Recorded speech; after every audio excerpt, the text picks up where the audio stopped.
जांबार जवाला और बबालू।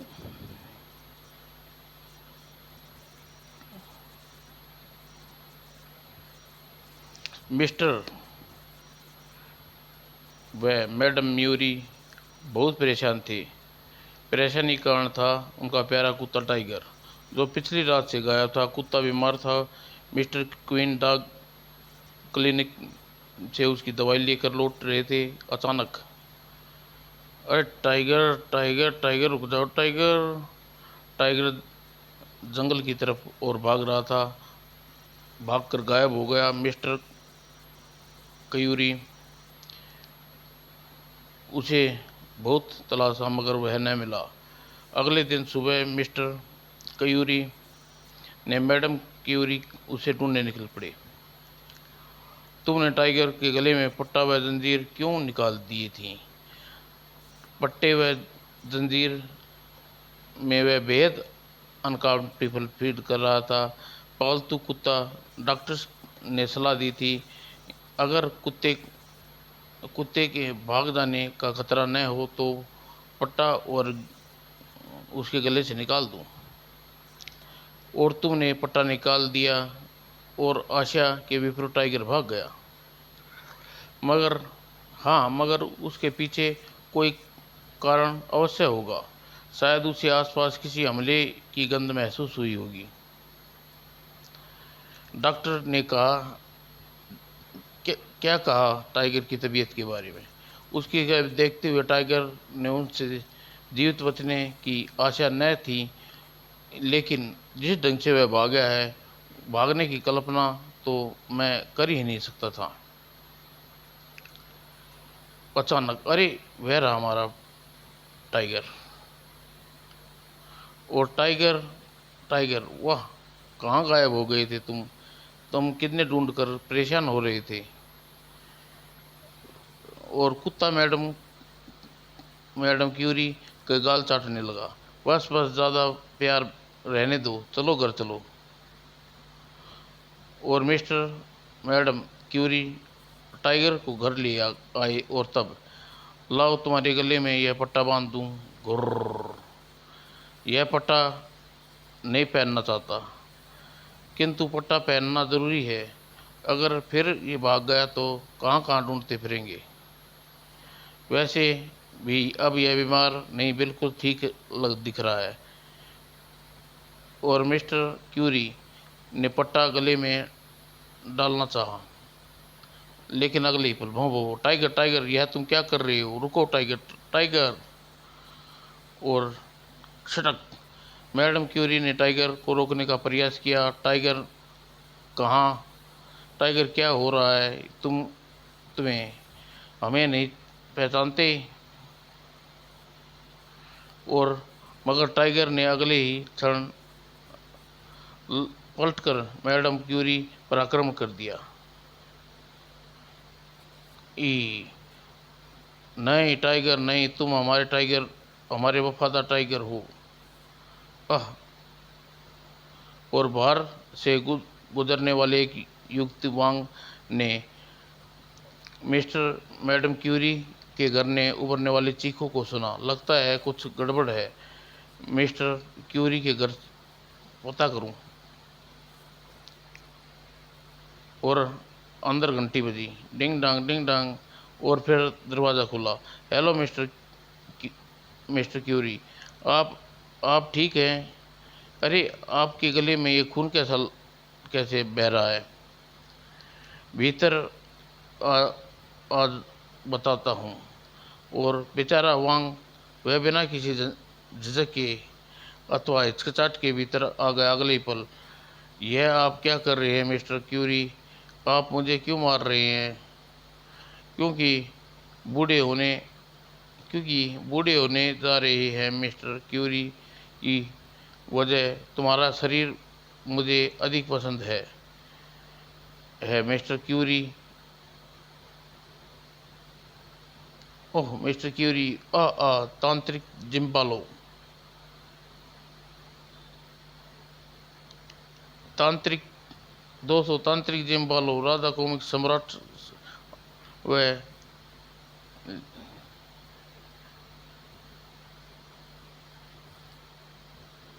29 कामिक जांबाज ज्वाला में अवश्य पढ़ा होगा। 29 पृष्ठ पर देखा होगा कि तांत्रिक जम्बालों को मारते हैं और वह मरा हुआ कुत्ता जमीन में जीवित होकर उठकर भागने लगता है। हा, मैं मरा नहीं, सिर्फ मैंने अपना शरीर बदल लिया। मेरी रूह अपने शरीर में कुत्ते के शरीर में आ गई। वह जैसे अब कुत्ते के शरीर को छोड़कर मैं मिस्टर क्यूरी बन गया और अब क्यूरी का शरीर छोड़कर मैं नौजवान बनने जा रहा हूँ।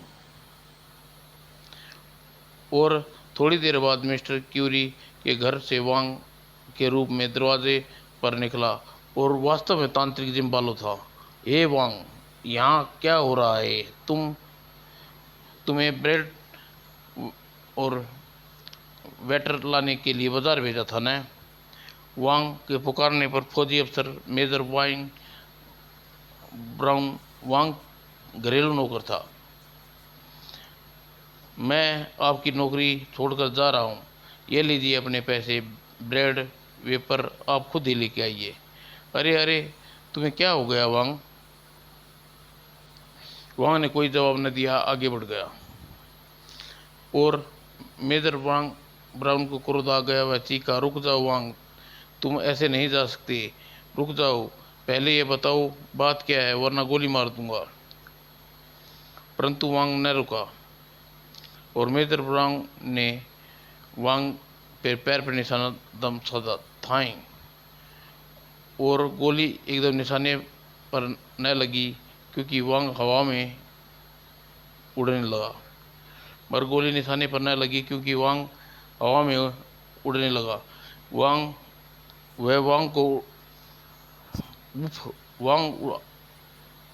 उड़ रहा है, हवा में उड़ रहा है। नहीं, मुझे विश्वास नहीं होता।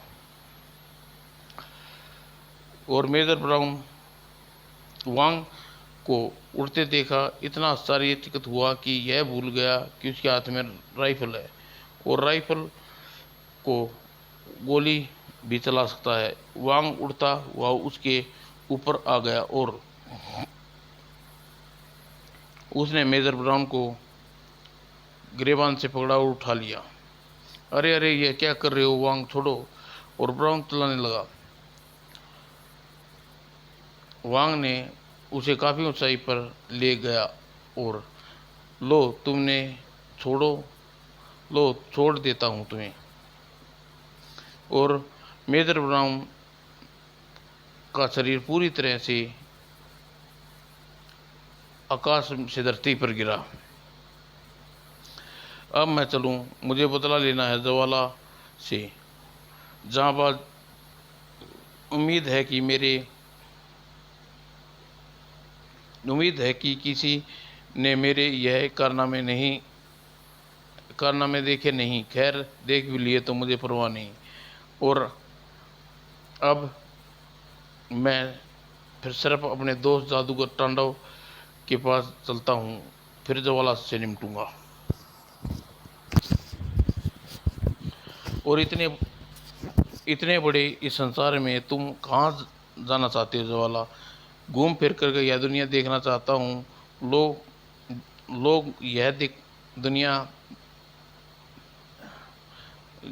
लोग यह दुनिया दिखाना चाहते हैं वे दुनिया में रहे नहीं और यह संसार मुझे खुद ही अपनी अकल से देखना होगा। ठीक है, यह लो बल्लाबू छड़ी, तुम अपने पास रख लो। और हाँ, याद रखना, बलालू पोशाक और बलालू छड़ी कभी समय से दूर ना करना। मुझे शक है कि मेरा दुष्ट चेला तांत्रिक जम्बालो अभी मरा नहीं है। और यह आप क्या कह रहे हैं गुरुदेव? आपने खुद ही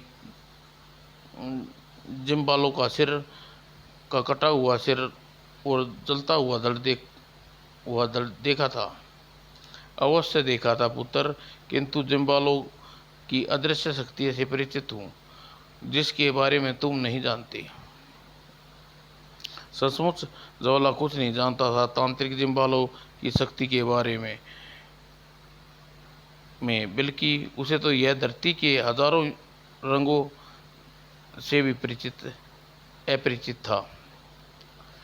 हाथियों का एक झुंड तालाब पर पानी पी रहा था और झुंड में नर हाथी बहुत से हथनियों के शिशु हाथी थे। एक शरारती बच्चे की नज़र अचानक दूर आते ज्वाला पर पड़ी और जैसे ही ज्वाला उसके निकट आया, अरे अरे नहीं, और तभी हाथी के बच्चे ने एक भारी पत्थर सूंड में लपेटा और शरारती, अब तुझे कुछ दंड देना पड़ेगा। और ज्वाला ने आगे बढ़कर सूंड को मरोड़ दी। बच्चे की चिल्लाहट से पूरा जंगल गूंज उठा। आवाज तालाब में जल की अटकेलियां करती हथनियों के झुंड तक पहुंची। हाथी सरदार तुरंत ही चौकन्ना हो गया। यह हमारे किसी बालक की शिकार है। साथियों, आओ देखें कौन हमारे बच्चे की दुष्टता का प्रदर्शित कर रहा है। और अगले ही पल दिशा में दौड़ते हाथियों के निकट आकर ज्वाला को घेर लिया। क्षमा करना दोस्तों, तुम्हारे इस बच्चे ने ने की शरारत तुम्हारे इस बच्चे ने की थी। मैंने थोड़ी सजा दी है, अब यह ठीक है। किंतु झुंड का नेता हाथी सरदार ने ज्वाला की दुष्टता पसंद नहीं आई और तड़ाक हाथी सरदार ने ज्वाला को पैर तले रोन देना चाहा, मगर ज्वाला ने उसके पांव को मोड़कर तीव्र झटका दिया और फिर ज्वाला हवा में उड़ और हाथी के सरदार की पीठ पर सवार हो गया। और फिर ज्वाला ने गुरुदेव की बलाकू छड़ी से तेज प्रहार हाथी सरदार की पीठ पर किया। हाथी का सरदार चिंगड़ा, ओह नहीं, मत मारो स्टाक, अरे तुम तो इंसानी जुबान बोलते हो। हाँ, मैं सिर्फ इंसानी जुबान बोल सकता हूँ, मेरे साथी मेरी जुबान भली भांति समझती है। ठीक, हाँ तो ठीक है, तुम खुद भी समझ लो कि अपने साथियों को भी समझा दो, मैं तुम्हारा दुश्मन नहीं दोस्त हूँ। और जब कोई मुझे परेशान नहीं करता तो मैं कोई नुकसान नहीं पहुँचाता। मुझे यकीन है तुम्हारे असीम ताकत व छड़ी की मार ने मुझे सब कुछ बता दिया है। क्या चमत्कार है बवालू की छड़ी। मैंने गुरुदेव को बवालू छड़ी की पूछा ही नहीं, इसकी उन्होंने बताया नहीं। इस छड़ी की एक ही बार से हाथी सरदार बिल्कुल शांत कर दिया। कुछ तो है इस बवालू छड़ी का चमत्कार। भरोसा रखो दोस्त, कोई हाथी तुम्हें परेशान नहीं करेगा। और कुछ देर बाद, बताओ तुम कहाँ जाना चाहते हो, मैं तुम्हें वहीं छोड़ दूंगा। बस इस जंगल से बाहर आबादी वाले क्षेत्र में छोड़ देना। और जंगल की सीमा समाप्त होते ही ज्वाला हाथी सरदार की पीठ से उतर गया। अब तुम जाओ विदा हाथी सरदार। और हाथी सरदार आगे जैसे ही जंगल की ओर मुड़ा और ज्वाला शहर की ओर चल दिया। शहर की बुराइयों और खूबियों से अभी ज्वाला अनजान था। और सामने से आती एक कार आ रही थी, जिसे देख वह भी अपने स्थान से न हटा। पौं पी और कार तीव्र गति से थी और ड्राइवर सपन में गुमान न था कि लगातार जोर से हॉर्न बजाने पर सामने वाला कोई असर नहीं होगा। और नतीजन जवाला का शरीर उछल गया और उससे टकरा कर कार उल्ट गई। हाय रे, हाय हाय। और जवाला उसके निकट पहुंचा। कार में फंसी सुंदर लड़की को बाहर निकालता हूँ। उफ, तुम ठीक हो, सही सलामत हो, कार की टक्कर से भी कुछ नहीं हुआ। कौन हो तुम? जवाला, और तुम कौन हो? गजला, इस शहर में मेयर की इकलौती बेटी। बेटी, इसका मतलब है कि तुम्हें बेटी कहूँ? अरे नहीं, तुम मुझे गजला कह कर पुकारो। ठीक है गजला, यह बताओ तुम्हें कहीं चोट तो नहीं लगी? शरीर में लगी है या नहीं यह मुझे पता नहीं, पर यहाँ जरूर लगी है। अगर कहो तो मैं तुम्हारे घर तक छोड़ाऊँ? हाँ, कार तो लगता है ढोकर ही यहाँ से उठानी पड़ेगी। और गजला को उसके घर तक छोड़ने गया। किस्मत अच्छी थी, अधिक चोट मुझे नहीं आई। अंदर आओ, यही मेरा घर है। तभी, ठहर जाओ ज्वाला। गुरुदेव, आप यहाँ इस समय? हाँ ज्वाला, तुम अभी इसी वक्त मेरे साथ चलना होगा। मगर कहाँ गुरुदेव? मेरे साथ चलो, बस सब बातें बाद में बताऊंगा। यह साधु कौन है ज्वाला? यह मेरे गुरु हैं, इस धरती में मेरे पहले गुरु। और तुम मुझे जाने की इजाज़त दो गजला, तुमसे फिर मिलूंगा। और फिर ज्वाला चल दिया बवालू के साथ। आखिर एक शानदार महल जैसी जगह पर पहुंचा। यह किसका महल है गुरुदेव? जल्दी ही सब जान जाओगे ज्वाला, थोड़ा धैर्य रखो, सीख लो। आओ अंदर चलता हूँ। और ज्वाला ने बवालू जैसे उस महल में कमरे में प्रवेश किया। बस यहीं रुक जाओ ज्वाला। अगर यह कैसी जगह है गुरुदेव, आप यहाँ क्यों ले आए? तुम्हारे सवालों के जवाब मैं देता हूँ ज्वाला। तुम कौन हो पक्षीराज? मैं कोई साधारण पक्षी नहीं, तेरी मौत हूँ ज्वाला। हा हा, बीते भर का पक्षी मुझे मार रही? मैं बीते भर का नहीं हूँ, ले तेरे बराबर का हो गया। बेकार, तू मुझे पर चोट कर रहा है, तेरी चोंच तोड़ जाएगी पक्षीराज। और उससे पहले तेरी आंखें फोड़ दूंगा। कैसे फोड़ेगा? अब तेरे दोनों पंजे मेरी पकड़ में हैं। और फिर ज्वाला ने पक्षी को झटके से जमीन में गिरा दिया और उठकर पक्षी के नाजुक पेट पर चढ़ गया। अब तू दो टुकड़े कर दूंगा। और तभी विशाल काय पक्षी हो गए। पक्षी में एक करवट बदली और पक्षी के नीचे दब गया। मगर पक्षी की चोंच अभी उसकी पकड़ में थी, जिसने पूरी ताकत से चीर दिया। और लेकिन अगले ही पल एक बहुत सनसनाता हुआ ज्वाला की फौलादी देह से टकरा कर टूट गया।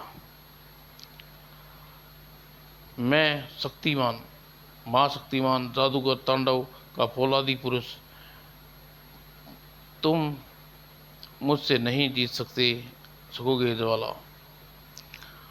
और ज्वाला ने कूदकर फौलादी पुरुष के सीने पर वार किया, धड़ाक, मगर फौलादी पुरुष पर कोई असर नहीं हुआ।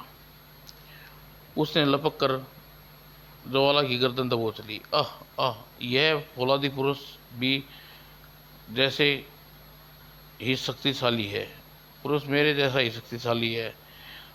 तभी ज्वाला को ख्याल आया बवालू की छड़ी का, और वार किया। वार छड़ी का वार फौलादी ज्वाला ने फौलादी पुरुष के हाथ पे किया। उफ, नहीं, इस छड़ी से मुझे मत मारो। और फौलादी पुरुष पीछे हटता चला गया। और पाला फिर छड़ी का वार किया। अब तू पहले अब तो पहले मैं तुझसे निमट ही लूं। और फौलादी पुरुष पलट कर भागा, मगर जवाहरलाल ने उछाल भरी और पीठ पर कूद पड़ा। और इससे पहले कि फौलादी पुरुष अपने कक्ष में जलती हुई आग में जा गिरा, आग में गिरते चीखते चलाने लगा, हाय मैं जल गया रे, मर रहा, बचाओ रे। इन दुष्टों ने के बीच आप कहाँ से ले आए गुरुदेव? क्योंकि मैं तेरा गुरु नहीं, तेरा दोस्त हूँ। मैं तेरा गुरु नहीं, हाँ दोस्त, वांग तांत्रिक जोम्बो। क्या? हाँ, और यह मेरे दोस्त जादूगर तांडव का महल है। यहाँ से जीवित बचकर नहीं जाएगा ज्वाला। और तांडव ने कहा है कि मैं एक बार तुझे इस महल में ले आऊं, फिर तू जिंदा बचकर नहीं लौटेगा। मगर लगता है तेरी मौत मेरे हाथों लिखी है। यह जादुई चक्कर तेरी गर्दन काट टेक कर अलग कर देगा। और चक्कर ज्वाला की ओर लपका। ज्वाला ने तुरंत ही द्वार की तरफ छलांग लगाई और बंद द्वार से ज्वाला टकराया और टूटकर अलग हो गिरा। तू मेरे से बचकर कहीं नहीं जा सकता। उफ, ये रस्सी तो बड़ी मजबूत है। यह मौत की रस्सी है ज्वाला। अगर ऐसी जादुई रस्सी जिसे तोड़ना हजार हाथियों की बस की बात नहीं है, किंतु यह रस्सी मुझे नहीं बांध सकती। और ज्वाला ने रस्सी का फंदा अपनी गर्दन से निकाल कर वांग पर फेंका और फंदा वांग की गर्दन में जा गिरा। और ज्वाला ने तुरंत ही चक्कर को अपनी बवालू छड़ी से वार किया। चक्कर का रुख तुरंत ही घूम गया और अब चक्कर का रुख वांग की तरफ था। और नहीं, मेरा चक्कर मेरी ही गर्दन काटने के लिए और वांग भागा, सिर पर पांव रखकर भागा। और वांग के गले में पड़ी रस्सी का फंदे दूसरा सिरा पेड़ के टुट में अटक गया। और अगले ही पल वांग अपनी ही झोंक में गिरा। किंतु तभी चक्कर ने पेड़ के तने को काट कर रस्सी से टकराया और वांग उठकर भागा। रस्सी का फंदा उसके गले से निकाल फेंका। और मगर तभी, रुक जाओ जिम्बालो, वरना यहीं भस्म कर दूंगा। नहीं गुरुदेव, आप मुझे नहीं मार सकते। आप किसी को नहीं मार सकते, क्योंकि आपको आपके गुरु ने श्राप दिया है, अगर आपने किसी को मारोगे तो आप स्वयं नष्ट हो जाओगे। ठीक है, मैं तुम्हें बंदी बना सकता हूँ। वो अगले पल वांग ने जादुई चिंगारी में कैद किया। और तभी, यह लीजिए गुरुदेव, इस चक्कर को मैं पकड़ लाया हूँ। ज्वाला, मुझे संदेह था कि जिम्बालो मरा नहीं है, इसलिए मैंने तुम्हारे विशेष छड़ी बुलाकू छड़ी दी थी, और मेरा ख्याल था कि मैंने सही किया। ओह, मेरा शरीर इस चिंगारियों में जल रहा है, मुझे आज़ाद कर दीजिए गुरुदेव। मैं अब सारी बुराइयां छोड़कर त्याग दूंगा।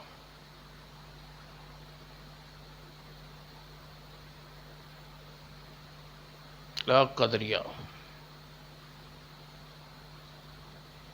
दोस्तों,